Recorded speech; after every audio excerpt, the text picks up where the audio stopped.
ఢిల్లీలో జరిగిన తెలుగు రాష్ట్రాల సీఎంల భేటీ ఆహ్లాదకరంగా జరిగిందని ఏపీ మంత్రి నిమ్మల రామానాయుడు వెల్లడించారు. నీటి వివాదాల మీద ఈ నెల 21 నాటికి కమిటీ ఏర్పాటవుతుందని తెలిపారు.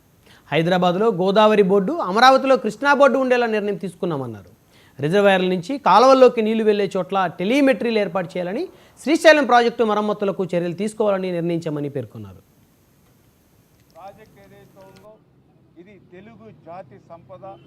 అటు ఆంధ్రప్రదేశ్ రాష్ట్రానికి కానీ తెలంగాణ రాష్ట్రానికి కానీ అత్యంత కీలకమైనటువంటి శ్రీశైలం ప్రాజెక్ట్ని మనం కాపాడుకోవాల్సిన అవసరం ఉంది.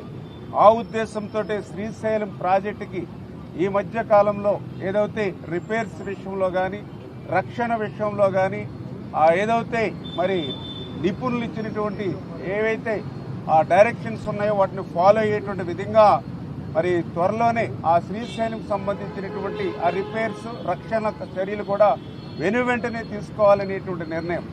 అంటే ఏదైతే సిడబ్ల్యూసి ఏదైతే గైడ్ లైన్స్ ఇవ్వడం జరుగుతుందో, సిడబ్ల్యూసి రికమెండేషన్స్ ఏదైతే ఇవ్వడం జరుగుతుందో వాటిని దృష్టిలో పెట్టుకుని ఆ శ్రీశైలం ప్లంజ్ పూల్ అదేవిధంగా రక్షణ చర్యలు కూడా వెంటనే చేపట్టి ఆ శ్రీశైలం ప్రాజెక్టుని అటు తెలంగాణ ఇటు ఆంధ్రప్రదేశ్ కాపాడుకోవాలనేటువంటిది కూడా ఇరు రాష్ట్రాల ముఖ్యమంత్రులు కూడా సమిష్టిగా నిర్ణయం తీసుకోవడం జరిగిందని చెప్పి కూడా తెలియజేసుకుంటూ ఉన్నాం.